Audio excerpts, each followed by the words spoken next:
नमस्कार, बहुत स्वागत है आपका। आप देख रहे हैं सबसे बड़ा अखाड़ा और मैं हूं आपके साथ शिल्पा तोमर। दिल्ली की सर्दी में कृषि कानूनों के विरोध में किसानों के आंदोलन को आज 26 दिन पूरे हो चुके हैं, लेकिन किसानों को समझाने की सरकार की सारी कोशिशें नाकाम नजर आ रही है। किसान अब इस तरह से लग रहा है कि कुछ भी सुनने के लिए, कुछ भी समझने के लिए तैयार ही नहीं, सिर्फ और सिर्फ कानून रद्द करवाने की मांग पर अड़ा हुआ है। लंबे खिंचते आंदोलन पर तमाम तरह के सवाल भी उठते नजर आ रहे हैं। मसलन जब सरकार एमएसपी को लेकर और मंडियों को लेकर लिखित में आश्वासन देने के लिए तैयार है, जो किसानों की शुरुआती मांगे थी, तो फिर किसान कानून रद्द करवाने की मांग पर अड़कर इस आंदोलन को कहां ले जाना चाहते हैं? सड़कों पर इस तरह से हाहाकार क्यों मचा हुआ है? सरकार के अड़ियल रवैये पर आंख तरेरते किसान अब अपना रुख भी थोड़ा सा नरम करके किसी समाधान की तरफ आगे क्यों नहीं बढ़ते? किसानों के लिए ऐसे में उनकी ये जिद बड़ी है या फिर समाधान? इसी पर करेंगे चर्चा। ऐसे में किसान वर्सेस सरकार के इस जंग में तमाम सवाल भी खड़े हो रहे हैं। सवाल जैसे कि एमएसपी और मंडियों पर किसानों को आखिर कौन डरा रहा है? हालांकि सरकार की तरफ से बार बार विपक्ष को घेरा जा रहा है कि विपक्ष बरगला रहा है। बहुत सारे ऐसे में सवाल खड़े होते हैं। एक और अहम सवाल ये कि सरकार अगर लिखित में आश्वासन देने के लिए किसानों को तैयार है, इस पर वो सहमत हो गई है, तो फिर भी इसके बावजूद हाहाकार क्यों मचा हुआ है? सरकार लिखित में आश्वासन देने के लिए तैयार, फिर भी कानून रद्द करने की मांग पर अन्नदाता क्यों अड़े हुए हैं? किसानों की समस्याओं का ऐसे में कैसे निकलेगा समाधान? और किसानों का आंदोलन क्यों लग रहा सियासी साजिश? किसानों के लिए ऐसे में जो उनकी जिद है वो बड़ी है या फिर इस मसले पर समाधान? ये भी बहुत महत्वपूर्ण सवाल, और इन्हीं तमाम सवालों के जवाब लेंगे हम। हमारे साथ एक पूरा खास पैनल इस समय जुड़ चुका है। पैनल का सबसे पहले आपसे तारुफ करवा देती हूं। हमारे साथ खास मेहमान बीजेपी की तरफ से प्रवक्ता दिलीप श्रीवास्तव जी जुड़ गए हैं। बहुत बहुत स्वागत है सर आपका। मनीष सिंह हमारे साथ प्रवक्ता हिंद मजदूर किसान समिति से जुड़ गए हैं। ये कानून के समर्थन में अपना पक्ष रखते नजर आएंगे, यानी कि कृषि कानून में इन्हें कोई आपत्ति नहीं है। आलोक वर्मा हमारे साथ, बीकेयू प्रवक्ता, वो भी हमारे साथ जुड़ चुके हैं। दिलीप अग्निहोत्री शास्त्री भी हमारे साथ मौजूद है, और स्टूडियो से हमारे साथ विपिन शर्मा राजनीतिक विश्लेषक भी बने हुए हैं। आप सभी मेहमानों का सबसे पहले तो बहुत बहुत स्वागत करती हूं। आपने समय निकाला इस चर्चा में शामिल होने के लिए। चर्चा की शुरुआत मैं आलोक वर्मा जी आपके साथ करना चाहूंगी।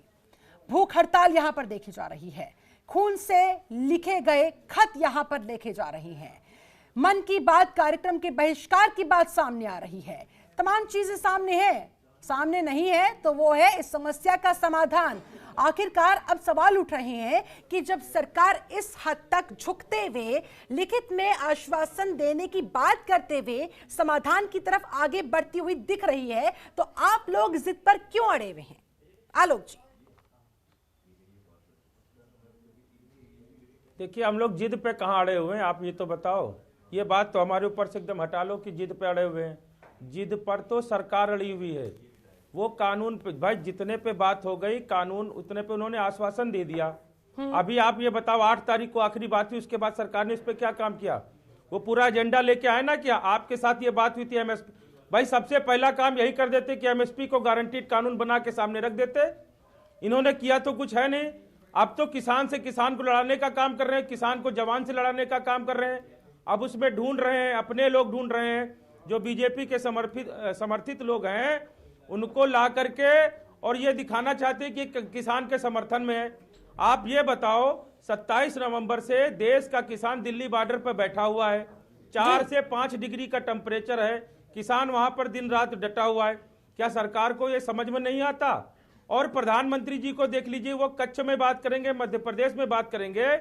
जब सारे किसान यही दिल्ली बॉर्डर पे बैठे हैं, तो हम तो प्रधानमंत्री जी से आग्रह करेंगे, भाई दिल्ली बॉर्डर पे आके किसानों को समझा दो। अगर आपको ये लगता है कि पूरे देश का किसान हर संभव प्लेटफॉर्म से आप तक बात पहुंचाने की कोशिश करते हुए तो दिखाई दे रही है। क्या ऐसे में वो सामने बैठेंगे, आमने सामने बैठकर फेस टू फेस बात होगी, तभी समाधान निकलेगा? इसके अलावा आपको कोई और रास्ता नजर नहीं आ रहा?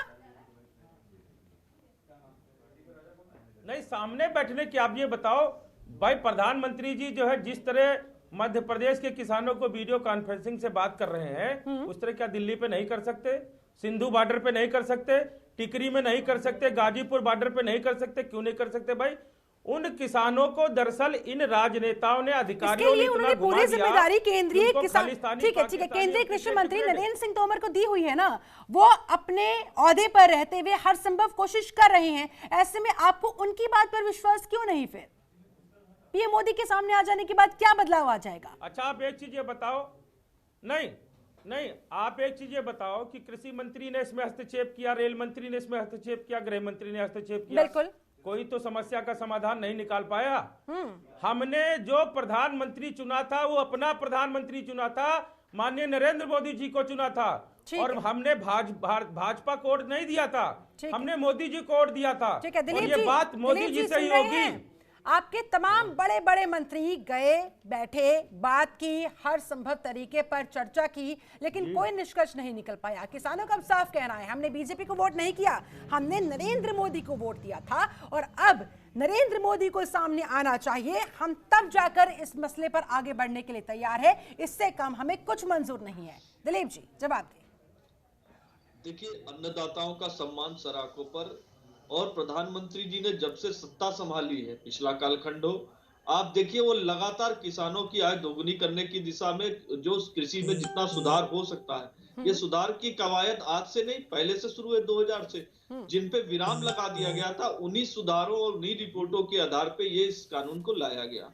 इसके संदर्भ में आप कह रहे हैं कि वो मध्य प्रदेश के किसानों से बातचीत कर रहे हैं। अगर प्रधानमंत्री जी ने वीडियो कॉन्फ्रेंसिंग के जरिए बातचीत की है तो उस संवाद को आप सुनिए। क्या आप जो आरोप लगा रहे हैं, जो आप में संदेह या भ्रम है मंडियों के संदर्भ में या एमएसपी के संदर्भ में, तो आपको स्मरण दिलाना चाहूंगा कि ये पहली सरकार है जिस सरकार ने किसानों के लागत का 1.5 गुना एमएसपी दिया। जिस सरकार ने 6 साल में एमएसपी के जरिए लगभग 2 गुनी राशि किसानों के खातों में पहुंचाई, वो सरकार एमएसपी बंद करेगी क्या? ये तो भ्रम है। एमएसपी जारी है, जारी रहेगी। नरेंद्र सिंह तोमर जी का पत्र भी आप लोगों तक गया, और आप लोगों से जब संवाद हुई तो उसमें भी उन्होंने स्पष्ट कर दिया एमएसपी जारी रहेगी, स्पष्ट रूप से कह दिया गया। तो फिर क्या समस्या है? किसान आलोक वर्मा, तो फिर क्या समस्या है? जब उसको सरकार कह रही है कि हमने छेड़ा ही नहीं, तो फिर आखिरकार किसानों को प्रॉब्लम क्या है? इसी वजह से तो सरकार कह रही है कि किसानों को बरगलाया जा रहा है, उन्हें भ्रमित किया जा रहा है। क्या आप लोगों का ये भ्रम है, या फिर आप जानबूझकर इसे देखना ही नहीं चाहते? आपने वो जो 8 पेजों की चिट्ठी आपके पास भेजी गई थी, क्या आपने विस्तार तरीके से उसको पढ़ा है? एक एक पॉइंट उसमें आप लोगों ने ध्यान से देखा है? देखिए शिल्पा जी, मैं आपको बताऊं, आप ये बताओ कि ये बातें कितनी हंसी वाली हैं बातें। भाई ये बताओ, कृषि में आप बहुत बड़ा बदलाव लाना चाहते हैं, इस बात को हम स्वीकार करते हैं, ठीक है जी। ये जबरदस्ती ये कानून हम लोगों के ऊपर क्यों लाद दिया गया? और शिल्पा जी, मैं आपके चैनल के माध्यम से पूछना चाहता हूं कि जब से ये कानून लागू हुआ है, उत्तर प्रदेश में धान की कीमत 1868 रुपए है, लेकिन किसान 800-900 में बेचने को मजबूर है। कहां गया जी ये कृषि कानून? ठीक है, और आलू प्याज के दाम देखिए। दिलीप अग्निहोत्री जी इसकी हकीकत बताएंगे। दिलीप जी, शिल्पा जी दिलीप जी सुन लीजिए। ठीक है, आऊंगी आपके पास भी, आपने ये जो दावा किया है उसकी हकीकत तो जरा जान ले। किसान अपनी उपज ले जाता है और वहां पे उसका दिलीप अग्निहोत्री जी, आपसे मैंने सवाल किया है। दिलीप अग्निहोत्री जी, आज शास्त्री हमारे साथ मौजूद है, आपका आंकलन क्या कहता है? ये जो दावा किया गया, क्या वाकई में ऐसा है? जी, मैं इससे सहमत नहीं हूं। देखिए, जो किसान के नाम पे आंदोलन चल रहा है वो दिल्ली के आसपास, दिल्ली की सीमा तक सीमित है। जो सड़कें दिल्ली के आसपास वहीं उनका आंदोलन है। एक बात मुझको बहुत अच्छी थी, क्या उसमें किसान बहुत खुशहाल थे? हाँ? क्या बहुत ज्यादा कृषि उत्पाद की खरीद मंडियों में होती थी? क्या उनका मूल्य उचित मिलता था? ऐसा कुछ नहीं था। तो इसलिए इसमें सुधार लाना पड़ा है। अब जो विरोध हो रहा है कि मंडी समाप्त हो जाएगी, न्यूनतम समर्थन मूल्य समाप्त हो जाएगा, किसान की जमीन चली जाएगी, मैं समझता हूं कि ये सब के सब आरोप बिल्कुल आशंकाओं पे आधारित हैं। देश की कोई भी सरकार किसानों के खिलाफ ये निर्णय कर ही नहीं सकती है। और पूरे के पूरे कृषि कानून जो 3 हैं उसमें कहीं भी ये उल्लेख नहीं है कि कृषि इसलिए तो मंडी इतनी समाप्त कंफ्यूजन पैदा हो रही है क्योंकि न्यूनतम किसानों के अंदर समर्थन खुद मूल्य समाप्त दो होगा। ठीक है इसके दो बाद फाड़ नजर आ रही हैं। ठीक है, मैं मनीष सिंह के पास जाना चाहूंगी। मनीष जी, आप लोग तो इस कृषि कानून का पूरी तरह से समर्थन करते हुए नजर आ रही हैं। अब आप जरा ये बताएं, आलोक वर्मा को जरा जवाब दे कि आखिरकार आप लोगों ने इस बिल को समर्थन क्यों दिया, किन तथ्यों के आधार पर दिया, और जो डर आलोक वर्मा को लग रहा है वो आप लोगों के अंदर क्यों नहीं?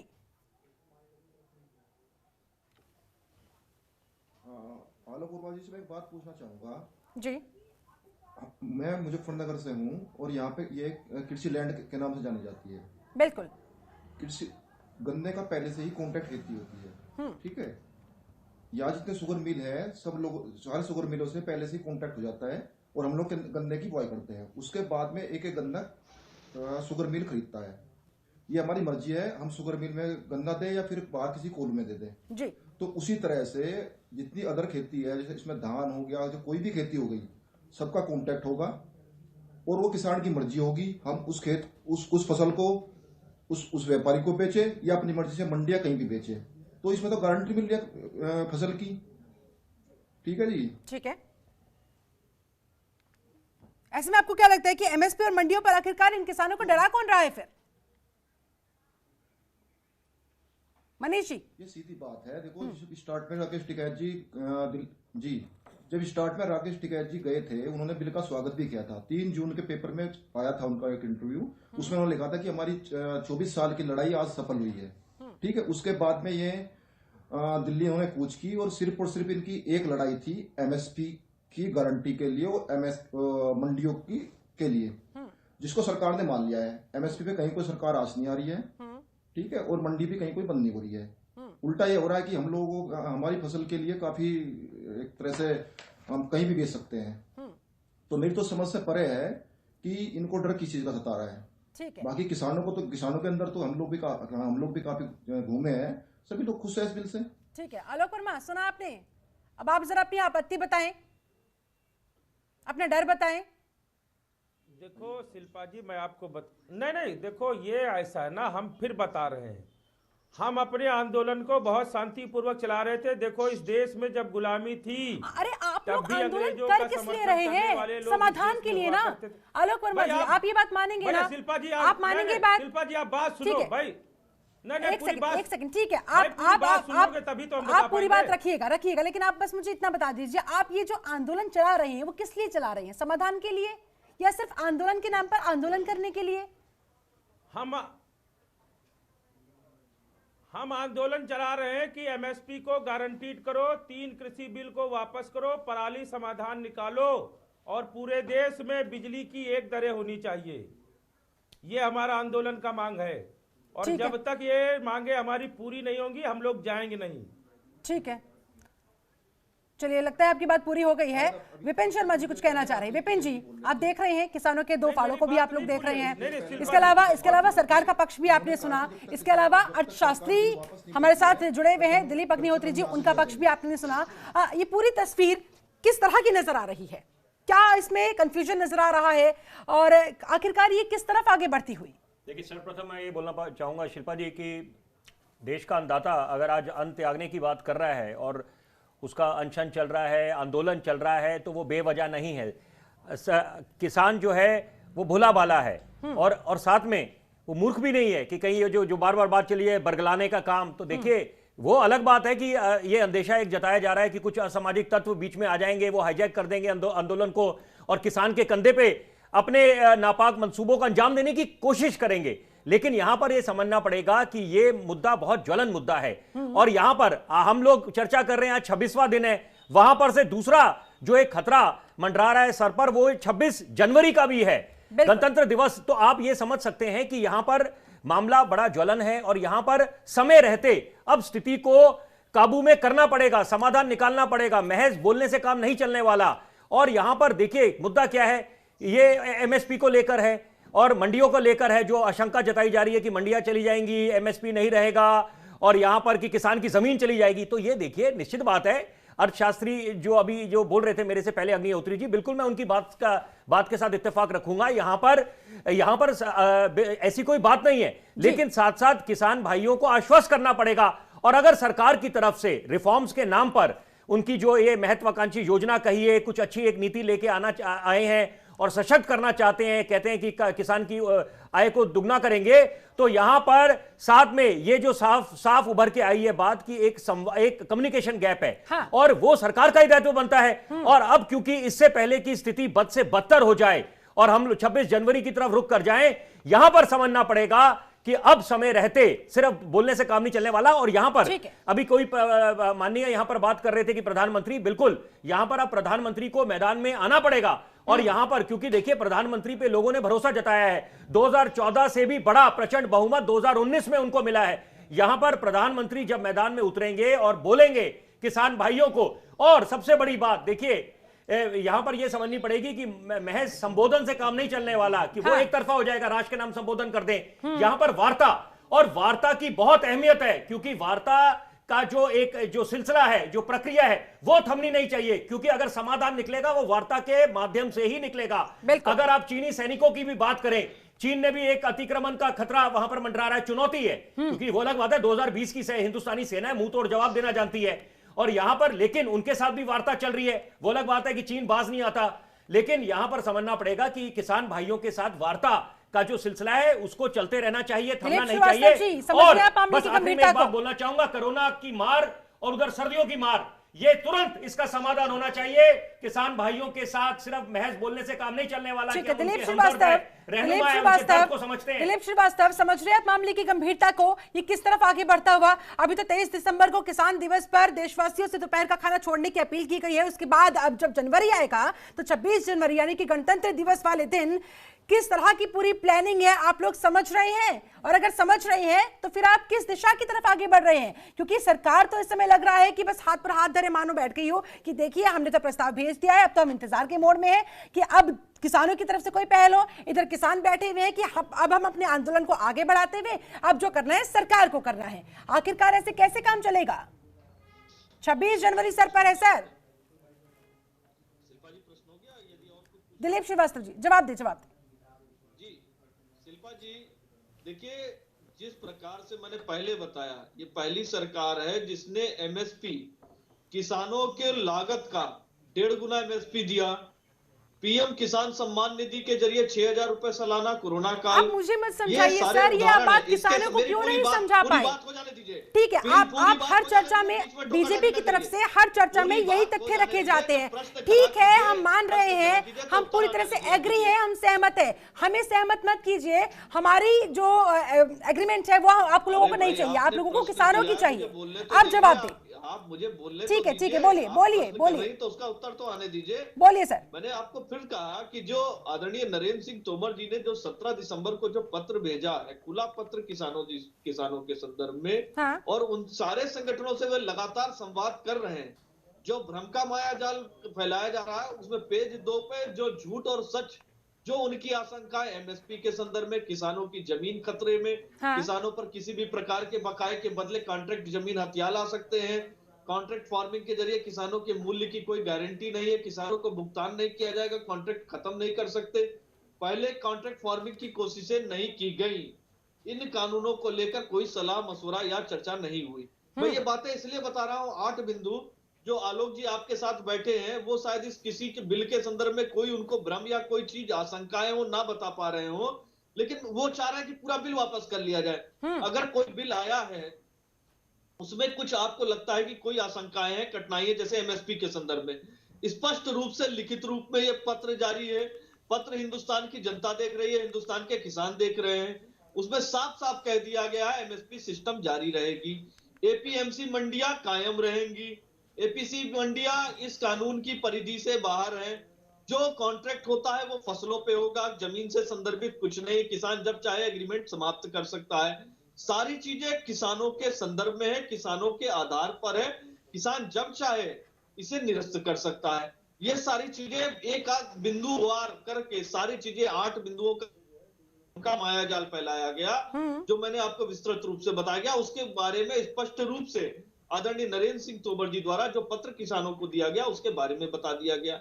अगर कोई चीज आपको लगता है कि ये चीज नहीं होना चाहिए तो इसके बारे में आप संवाद के जरिए ही निकाल सकते हैं। हो सकता है कि कोई खामी हो, एक सवाल जब संवाद हो कि ये जो सुधार हुआ, दिलीप जी फिर से आपको बताना चाह रहा हूँ, सन 2000 में शिल्पा जी ठीक है दिलीप जी सवाल भी सुन लीजिए। ठीक है, आप तथ्य सामने रख रहे हैं। सवाल मैं आपसे पूछना चाहूंगा दिलीप जी, एक मिनट, सुन लीजिए आपकी बात अपनी जगह दुरुस्त है बिल्कुल, लेकिन एक सवाल उठता है कि आप अक्सर ये बोला करते थे, आपकी पार्टी बोला करती थी कि यूपीए 1 और यूपीए 2 को नीतियों के मामले में लकवा मार गया है, पॉलिसी पैरालिसिस।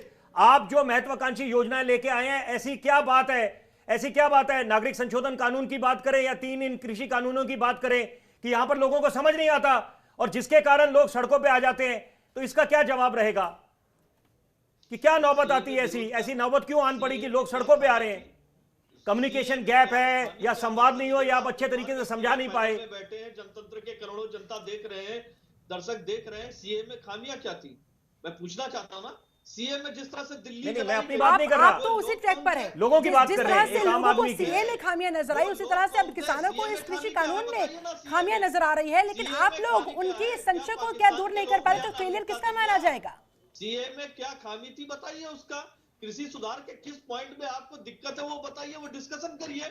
उसमें अगर आपको कुछ लगता है खामी है तो उसे दूर की जाएगी।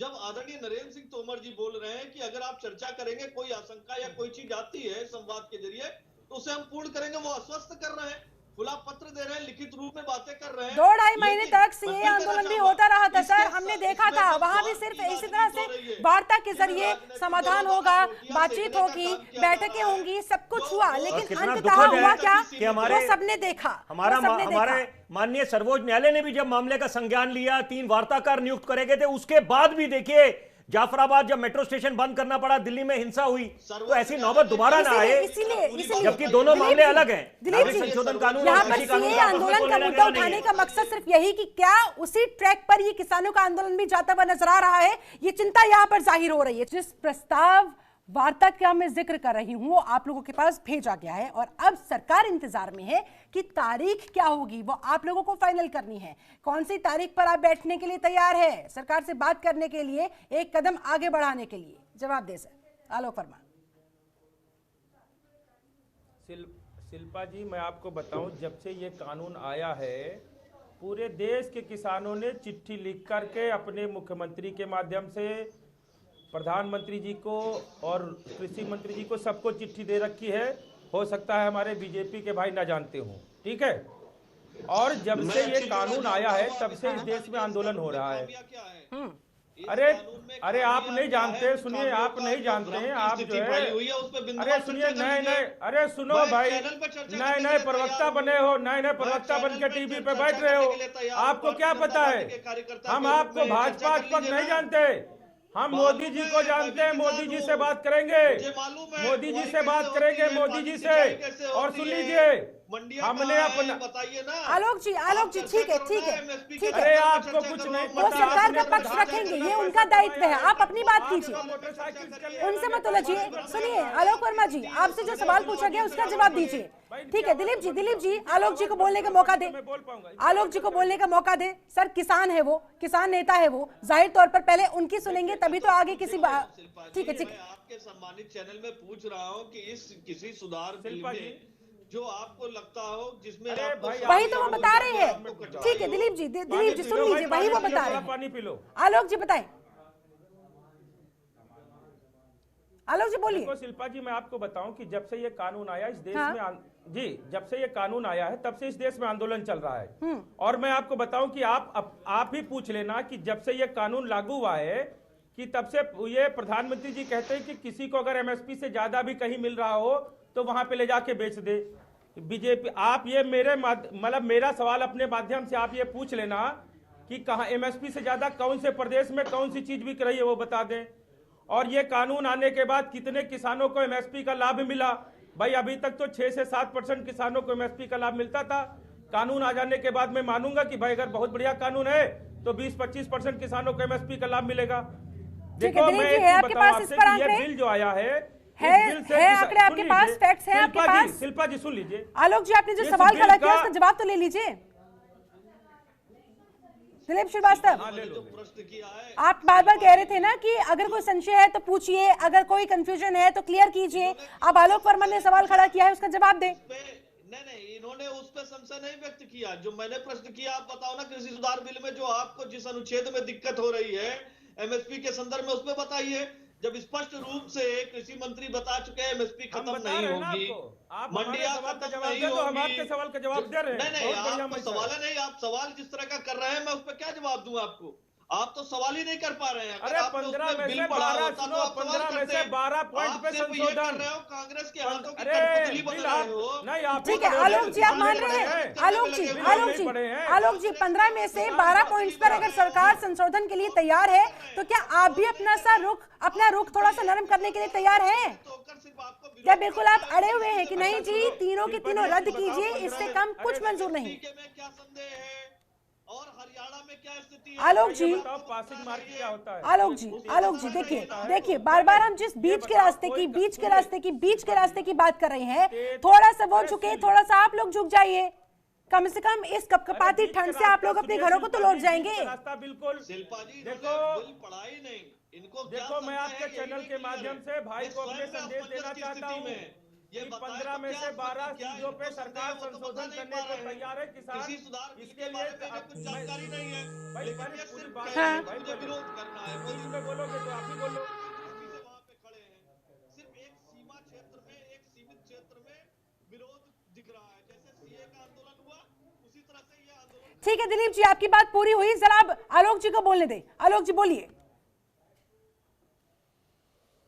देखो शिल्पा जी, मैं आपको बताऊं कि ये जो पॉइंट आए हैं इसमें 15 में से 12 पॉइंट पे संशोधन सरकार करने को तैयार है। हम लोगों की ये मंशा है, पूरे देश के किसानों की आवाज है कि आप इस कानून को फ्रीज कर दो, अभी रोक दो। संसद आपकी, हमने आपको बहुत बहुमत से भेजा, चाहे जब संसद बुला लो। बिल्कुल, ये बात तो ठीक है आलोक जी, ये बात तो सुप्रीम कोर्ट की तरफ से भी कही गई कि सरकार फिलहाल इसे होल्ड पे कर दे। फिर क्या समस्या है दिलीप जी? दिलीप श्रीवास्तव, अगर सुप्रीम कोर्ट भी कह रही है तो जरा कर दीजिए ना होल्ड पे। बिल वापस नहीं करेंगे, सुप्रीम कोर्ट की बात नहीं मानते। कर रहे हैं, जहां पे संदेह है वहां की बात बताएं। उन बातों को संशय दूर किया गया। मैंने आपको बताया पेज 2 पे आदरणीय नरेंद्र सिंह तोमर जी का जो पत्र है, उसमें जो 8 संशय जो भ्रम की स्थिति फैलाने का ये लोग काम कर रहे थे, जो संवाद के जरिए बात हो रही थी, दिल्ली बैठक की पहले आप असमंजस की स्थिति में हैं, आप स्वयं असमंजस की स्थिति में हैं और आपको ये आलोक वर्मा, ठीक है आपने अपनी बात कह दी है। मनीष सिंह, आप ये पूरी वार्ता सुन रहे हैं, आपने दोनों पक्षों को बहुत आराम से पेशेंसली सुना। आपको क्या नजर आ रहा है, कौन सही कौन गलत दिख रहा है, और अगर कोई संशय है तो वो किस पक्ष में संशय बरकरार है और वो कैसे मिटाया जा सकता है? देखो, बात संशय की है, संशय कुछ नहीं है, क्योंकि हम लोगों को जो चाहिए था कि हमारी फसल, हम अपनी फसल को कहीं भी बेच सके, वो इस बिल में पूरा है। पहले अगर हम लोग हरियाणा फसल बेचने जाते थे तो हमें रास्ते में रोक लिया जाता था, लेकिन अब बिल के बाद में ऐसा हुआ है कि हम अपनी फसल कहीं भी बेच सकते हैं। अरे सुनो मनीष बाबू सुन लो, गन्ने पे कहां से हो आप? गन्ने पे 3 साल में सरकार ने 1 रुपया नहीं बढ़ाया। समर्थन करोगे? भाई साहब, पहले बिल पे बात कर ले। ऐसे भी आंदोलन हमने देखे हैं कि गन्ने पे आप लोगों ने संघर्ष किया, उसके बाद में आप उठ गए बीच में ही। पहले हम बिल पे बात कर लें। आप ये बताओ, अब से पहले जब हमारे यहाँ ये गन्ने की कॉन्ट्रैक्ट खेती नहीं होती थी, उस टाइम पे क्रेशर और कोल्लो के ही भरोसे में गन्ना किसान थे। जब गुलामी आई थी तो ऐसे ही लोग वही हाल है इनका। आपकी आजादी हम कराएंगे, कोई दिक्कत नहीं। ठीक है विपिन जी बोलिए। मैं देखिए एक बात बोलना चाहूंगा, बड़े सम्मान पूर्वक सब लोगों के लिए बोलना चाहूंगा कि देखिए बड़ा आसान होता है एक दूसरे पे आरोप लगाना। कोई बोले कि ये जो कुछ लोग अब कृषि कानूनों का समर्थन कर रहे हैं वो भाजपा के समर्थक हैं, तो ऐसे तो उल्टा ये बोला जा सकता है कि कुछ लोग, देखो किसान भोला वाला है, उसमें कोई दो राय नहीं है, कोई शक शुबा नहीं है, वो निश्चित बात है, वो अन्नदाता है देश का, हम लोग उसका सम्मान भी करते हैं, नमन भी करते हैं। आपको वोट दी, आपको दिल्ली पहुंचाया, आपको वोट दी, दिल्ली पहुंचाया। और सुन लो, जरा सा भी कंफ्यूजन में ना रहो कि हम किसी के बहकावे में हैं। अरे किसने बोला आपको? आलोक जी बात तो सुन लीजिए। आलोक जी है, न बिल्ला है। आलोक जी, ना मैं किसान नेता हूँ, मैं तो एक बतौर पत्रकार कुछ बात बोल रहा हूँ, सुन लीजिए। सुन लीजिए, पहले विचार मेरे आने दीजिए, प्रतिक्रिया दीजिए। मैं आग्रह करता हूं आप आपसे। बोलिए शर्मा जी, आप बोलिए। मैं धन्यवाद, धन्यवाद। देखिए, मैं ये बोलना चाहूंगा कि यहाँ पर आरोप प्रत्यारोप का ही दौर चलता रहेगा तो फिर कैसे समाधान निकलेगा। यहाँ पर तो वो बोल सकते हैं कि कुछ कांग्रेस के समर्थक हो सकते हैं, कुछ सपा के हो सकते हैं, तो यहाँ पर ये चीजों से बचना पड़ेगा। यहाँ पर मुद्दा ये है कि मैं उसी पर आना चाहता हूँ, बीच का रास्ता फिर आपको क्या नजर आ रहा है? बीच का रास्ता क्या समाधान इसका हो सकता है? क्योंकि बीच का रास्ता, बिल्कुल बीच का रास्ता अगर निकालना है तो अहम को छोड़ना पड़ेगा। बिल्कुल। मैं सरकार की बात करूंगा कि यहाँ पर मोदी सरकार ये सोचे कि अब नहीं हो गया, हम लोग संवाद के माध्यम से या एक वार्ता के माध्यम से या उनको प्रस्ताव भेजकर काम खत्म हो गया, नहीं बनने वाला। और तस्वीर सुन लीजिए, राइटिंग ऑन द वॉल भी कुछ होता है। जब राइटिंग ऑन द वॉल साफ दिख रही है, आपको तस्वीर सामने दिख रही है, आपको किसान की मौत भी दिख रही है, और यहाँ पर देश का अन्नदाता जब अन्न त्यागने की बात कर रहा है, तो अब तो कम से कम आपको समझना पड़ेगा कि मामला कितना ज्वलन हो गया है। और साथ में 100 बातों की एक बात कि यहाँ पर अब एक तो प्रधानमंत्री मोदी को उतरना पड़ेगा मैदान में, क्योंकि तभी लोगों को भरोसा होगा, क्योंकि प्रधानमंत्री के चेहरे पे ही प्रचंड बहुमत मिला है। ये भी आप इस बात को नकार नहीं सकते। और बीच के रास्ते की आपने बात करी, बीच का रास्ता है, मैंने क्यों बोला है? अहम को आपको बिल्कुल उसको आपको अलग रखना पड़ेगा। अहम को यहाँ पर समझना पड़ेगा, जो 3 कृषि कानून है, पहली बात, जब भी कानून आते हैं रोल बैक के लिए नहीं आते हैं, लेकिन अगर कुछ आशंकाएं आ रही है, उसमें अंदेशा जताया जा रहा है, तो यहां पर आप एक जो कानून है उसको रोल बैक कर दें, बाकी जगह संशोधन कर दें। क्योंकि अगर सरकार की तरफ से दलील दी जा रही है, तैयार है सरकार संशोधन के लिए। सरकार की तरफ से अगर दलील दी जा रही है तो सरकार तैयार है, एमएसपी लिखित नहीं दी जाती, तो जिस तरीके से सरकार ने एक नई सुबह का आगाज करा है, नए कृषि कानून लेके आए हैं, उसी तरह से एक नई चीज का आगाज करना पड़ेगा और लिखित देना पड़ेगा, क्योंकि तभी किसान भाई संतुष्ट होगा, तभी वो अपने खेतों की तरफ दोबारा जाएंगे। अभी तो आंदोलन चलता रहेगा, तो ये क्या आप खुद सोचिए, अगर हमारा देश रुक जाएगा, भारत बंद की बात करते हैं या 26 जनवरी की बात करते हैं, एक तरफ कोरोना की मार, आर्थिक मंदी का दौर वैसे ही चल रहा है, चीन और कोरोना, और ऊपर से अर्थव्यवस्था को और जबरदस्त झटका है। तो तथ्य रखिए, तो यहाँ पर मैं वही बात, दिलीप जी ऐसा है, मुद्दा है, बार-बार एक ही बात उठ रही है, बार-बार एक ही बात उठ रही है। ठीक है, आपके हिसाब से आपका कानून बहुत अच्छा है, किसानों के पूरी तरह से हित में है, बस किसानों को आप लोग समझा नहीं पा रहे हैं। ऐसे में क्या आप ये बात मानते हैं कि संतुष्टि नाम की भी कोई चीज होती है? आपका कितना भी अच्छा ये कानून क्यों ना हो, अगर किसान ही संतुष्ट नहीं है तो फिर वो तो सड़कों पर उतरेगा ही। और कुछ ऐसी ही स्थिति इस समय हमको सड़कों पर हाहाकार के रूप में नजर भी आ रही है।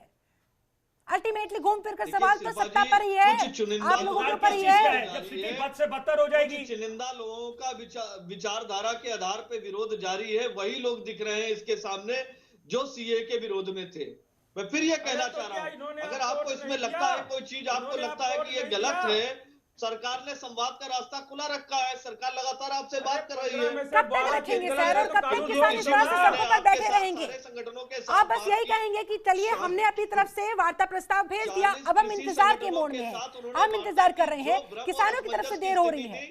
वो 8 बिंदुओं पे उन्होंने स्पष्ट रूप से अपने पत्र में उनके द्वारा उन्होंने स्पष्ट किया। नहीं, सवाल ये उठता है शिल्पा जी कि अगर दिलीप जी से और आलोक जी से एक सवाल पूछा जाए कि अगर दिलीप जी, एक मिनट, तथ्यात्मक और साक्ष्यात्मक दिलीप जी और आलोक जी, अगर सवाल ये उठता है कि अगर एक कानून वापस ले लिया जाए जिसमें ज्यादा आशंकाएं जताई जा रही है, एसेंशियल कमोडिटीज वाला, और उसके साथ साथ संशोधन कर दिया जाए जो सरकार बोल रही है, क्या आप लोग तैयार हैं? उसके बाद दोनों पक्ष असमंजस की स्थिति फैला रहे हैं, वो भी सामने होते जा तैयार हो, बिल्कुल तैयार हो। बहुत बढ़िया, देखिए बहुत प्रशंसनीय बात करी है इन्होंने, उनको फ्रीज करें, हम तैयार हैं। बहुत बढ़िया। और दिलीप जी आप? हम तो संवाद का रास्ता खुले हैं। नहीं, देखिए अड़िया रवैये से काम नहीं चलने वाला, एक ही गाना, एक ही डायलॉग पर बस अटक गई है, संवाद का रास्ता से काम नहीं चलने वाला, लेकिन उसका कोई नतीजा भी तो नहीं निकल रहा। नहीं होना चाहिए। किसानों के हित में जो कोई और विकल्प आपके पास नहीं है, कोई और स्ट्रेटेजी, कोई और प्लान आपके पास नहीं है? बातें आएंगी जिससे देश के नहीं पाओगे भाई साहब, वो बातें, उन बातों का स्वागत करेगी सरकार और उनको क्रियान्वित कराएगी। स्पष्ट रूप से प्रधानमंत्री जी दिलीप अग्निहोत्री जी हमारे साथ अर्थशास्त्री भी जुड़े हुए। ठीक है दिलीप जी, कह चुके हैं। अग्निहोत्री साहब, आप तथ्यों के आधार पर जरा ये बताने की कोशिश कीजिए, क्योंकि इस कृषि कानून के समर्थन में भी हमारे साथ जुड़े हुए हैं और इसके विरोध में भी हमारे साथ जुड़े हुए हैं, दोनों खास मेहमान हमारे साथ मौजूद हैं। ऐसे में तथ्यों के आधार पर आप जरा ये बताने की कोशिश कीजिए कि दरअसल संशय किस पक्ष में है। ये जो डर लग रहा है एमएसपी को लेकर, मंडियों को लेकर, ये डर है तो ये डर वाजिब है या फिर यूं ही वाकई में भ्रम है? दिलीप अग्निहोत्री। देखिए ये इस प्रकार के आंदोलन चल क्यों रहे हैं? विपिन जी ने मुद्दा उठाया कि इसके पहले सीएए पे भी आंदोलन हुआ, सत्याग्रह हुआ, धरना प्रदर्शन हुआ। क्यों था? वो भी एक सीमित क्षेत्र में था, तो दिल्ली में शाहीन बाग में था, लखनऊ में घंटा घर में था। क्यों था? क्योंकि उसमें लोग अड़े हुए ये थे, ये कहा जा रहा था कि सरकार कुछ लोगों की नागरिकता छीन लेगी, जबकि उस सीएए कानून में नागरिकता देने की बात थी, छीनने का शब्द ही कहीं नहीं था। इसका मतलब था कि कुछ लोग आंदोलन को चला रहे थे पीछे से, पर्दे के पीछे से, और ये आंदोलन चला। आज सीएए का नाम लेने वाला भी कोई नहीं है और पूरे देश ने उसको स्वीकार किया है। अब ये किसान आंदोलन का देखिए, 10% भी खरीद अब तक नहीं हो रही थी मंडी समितियों में। हाँ। वहीं पंजाब हरियाणा में 80% खरीद हो रही थी, और उससे जो एक वर्ग लाभान्वित था, जो हाँ। किसानों की मेहनत पे जिसका हक था, जो एक तरह से डाका डाल रहा था, वो लोग इसके पीछे हैं। इसीलिए आंदोलन एक बहुत सीमित क्षेत्र में है। और मैं समझता हूं कि ये जब तक ये जो पर्दे के पीछे लोग हैं ये नहीं मानेंगे, तब तक कोई समाधान निकलेगा नहीं। क्योंकि ये किसी भी समाज के किसी व्यक्ति के सामने हाँ। जब किसान और जवान शब्द आ जाता है तो हमारी अपने अंदर से उनके प्रति सम्मान और संवेदना जागृत हो जाती है। मैं इसमें कम्युनिकेशन गैप भी नहीं है। पहले दिन से सरकार ने देखा किसान आंदोलन और वार्ता के प्रस्ताव भी किए गए हैं, जो संशोधन किए गए वो सारे के सारे गलतफहमी दूर करने वाले संशोधन हैं, और इस पे कोई विचार नहीं कि बिल वापस लीजिए। ये बिल्कुल वही सीएए जैसा हो रहा है, और इसी कोई न तो कोई फिर मामला ऐसा क्यों वर्ग अटका हुआ जरूर है? अगर कि दोनों जो पक्षों की किसानों तरफ को- से, अगर दोनों ये, पक्षों की और तरफ पूरे से सारी देश चीजें में- इतनी ट्रांसपेरेंट थी, तो फिर पेच जी। कहां फंसा हुआ है? कहीं ना कहीं जो लोग आंदोलन सीएए को चलाने वाले थे, कहीं कुछ ऐसा तो नहीं है, मेरे पास कोई तथ्य नहीं है, लेकिन मैं फिर भी देख रहा हूं।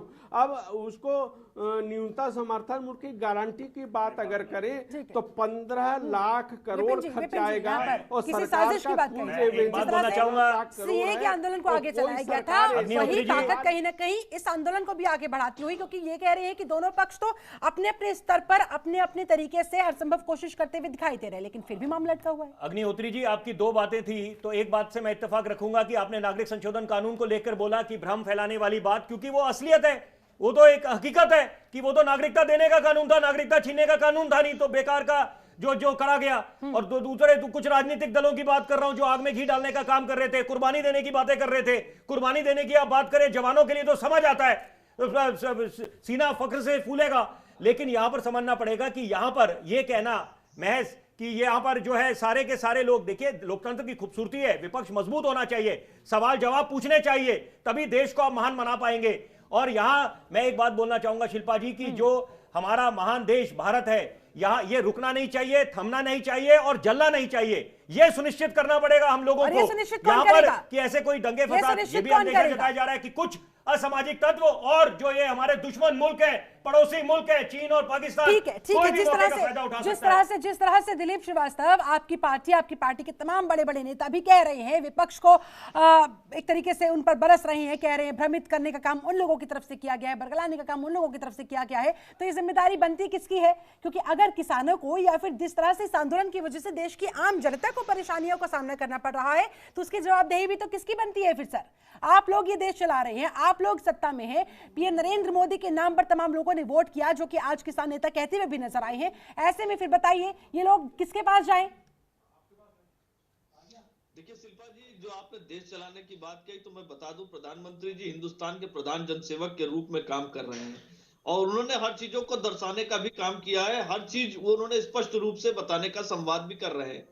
लेकिन कुछ चीजें ये लोग जो अराजकता, देखिए लोकतंत्र है, किसी को भी आंदोलन करने की छूट है, आंदोलन के साथ अगर वो हिंसा करता है तो कानून अपना काम करता है। आंदोलन करने की यहाँ पर छूट है, आंदोलन करने की, लेकिन अपनी जो आप बात कह रहे रखने हैं की कि कुछ आंदोलन के चीजें पीछे जो कोई साजिश है या फिर जो अराजक तत्वों के इन्वॉल्व होने की बात कही जा रही है, ये मौका दे कौन रहा है?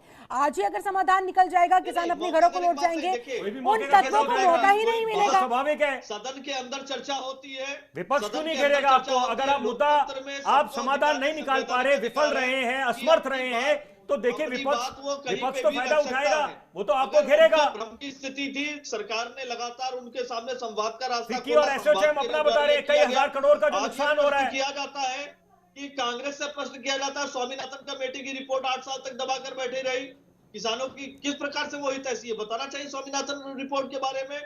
किसानों की जो मंडी के संदर्भ में वो नहीं बता पाए, तभी तो आज सत्ता से बाहर है, तभी तो आज सत्ता से बाहर है। चलिए ठीक है। हाँ, दिलीप अग्निहोत्री जी, मेरे पास समय की कमी है, आज जाते जाते आपसे फाइनल कमेंट में चाहूंगी, आपको क्या लगता है, क्या कुछ इसमें समाधान निकल सकता है और जो दोनों पक्षों के लिए स्वीकार करने में सहज हो? Final comment. देखिए, ये केवल सवाल जवाब की बात अब सीमित नहीं रही है, इसमें राजनीति भी कहीं न कहीं हावी हो रही है। वो लोग इसका समर्थन भी कर रहे हैं जिन्होंने पिछली यूपीए सरकार में इसी प्रकार के बिल की पैरवी की थी, वो भी आज इसके विरोध में है। वो मान जाएंगे ऐसा मुझे लगता नहीं है, और इस समय के साथ मैं समझता हूं कि सीएए जैसे आंदोलन का हाल होगा, क्योंकि कृषि बिल के कानून के समर्थन में किसान आगे आने लगे हैं। ये भी देखना होगा, ये अन्नदाताओं का, केवल देश के अन्नदाताओं का आंदोलन नहीं है, ये एक क्षेत्र विशेष का आंदोलन है, वो भी समझेंगे। ठीक है, मनीष सिंह, आपका फाइनल कमेंट, कैसे इस आंदोलन को समर्थन भी मिल रहा है? सियासी साजिश से बचाया जा सकता है, इसका राजनीतिकरण होने से कैसे बचाया जा सकता है? आपकी तरफ से किस तरह के प्रयास किए जा रहे हैं, किस तरह से किसानों को बात करते हुए उन्हें समझाने की कोशिश हो रही है? मनीष जी, आवाज मिल पा रही है सर? नहीं, विपिन शर्मा, आप इसे ये सेम सवाल। मैं ये बोलूंगा, देखिए कि इस समय सबकी जिम्मेदारी बनती है, सरकार को ज्यादा कदम चलने पड़ेंगे और साथ साथ विपक्ष को भी अपनी जिम्मेदारी समझनी पड़ेगी। एक जिम्मेदार विपक्ष बन के उभरना पड़ेगा। बिल्कुल, यहाँ पर ये समझना पड़ेगा ज्वलन मुद्दा है, महज बोलने से काम नहीं चलने वाला कि हम देश के अन्नदाता के साथ खड़े हैं, करना पड़ेगा, साथ दिखाना पड़ेगा कि हम सही मामले में जो बोलते हैं, कथनी और करनी में फर्क नहीं है, दोहरे मापदंड नहीं है, और जल्द से जल्द सबकी जिम्मेदारी है कि ये समाधान निकाले, ताकि किसान भाई जो आंदोलन कर रहे हैं, सर्दियों की मार अलग और कोरोना काल में जो बैठे हुए हैं उसका खतरा अलग। ठीक है, दिलीप श्रीवास्तव, आपका फाइनल कमेंट। जाते जाते जरा किसानों को, देश के लोगों को बताते जाइए कि किस स्ट्रेटेजी के साथ आप आगे बढ़ेंगे, इन किसानों को बचाने की कोशिश करेंगे, इन किसानों को चाहे समझाते हुए, चाहे मनाते हुए, किसी भी तरह से इस आंदोलन को खत्म करने के लिए आगे आप लोग क्या करने वाले हैं? क्योंकि अब अराजक तत्व अगर इस आंदोलन को भड़का देते हैं, अगर किसान और अधिक उग्र प्रदर्शन पर आमादा हो जाते हैं, तो फिर जिम्मेदारी अल्टीमेटली आप लोगों की ही बनेगी। देखिए शिल्पा जी, हिंदुस्तान के अन्नदाताओं का सम्मान शिरोधार्य है, और अन्नदाताओं के संदर्भ में, उनके हित के संदर्भ में जो भी फैसले लेने होंगे मोदी सरकार लेगी। और पहले भी इतिहास साक्षी है कि मोदी सरकार ने हिंदुस्तान के अन्नदाताओं की आय दोगुनी करने की दिशा में, उनके हित के लिए, चाहे नीम कोटेड यूरिया का संदर्भ हो या अन्य जो उनके बीज से लेके उत्पाद जो बाजार तक पहुंचाने के लिए हो, संशोधन से ज्यादा आप लोग नहीं चुकने वाले, मोदी सरकार ने किया है। और मोदी सरकार उनके लिए जो भी फैसले लेने होंगे उनके हित में, क्या कहना चाह रहे हैं कि आपसे एक्सपेक्ट ना किया जाए, उनके लिए फैसले लिए जाएंगे। संशोधनों के अलावा आप बिल्कुल नहीं झुकने वाले, सरकार की तरफ से ये दो टूक? दिलीप श्रीवास्तव, देखिए मैंने फिर आपसे कहा शिल्पा जी कि देश के अन्नदाताओं के सम्मान में, उनके हित के लिए जो भी फैसले लेने होंगे। चलिए, ये बात तो आप बहुत बार कह चुके हैं। चलिए ठीक है। मनीष सिंह, आपका फाइनल कमेंट सर, जल्दी से, मेरे पास समय की कमी है। लेगी और सकारात्मक बातों का सदैव स्वागत होगा। ठीक है मनीष जी, आपको क्या लगता है, क्या कुछ समाधान इसका हो सकता है, बीच का रास्ता निकल सकता है?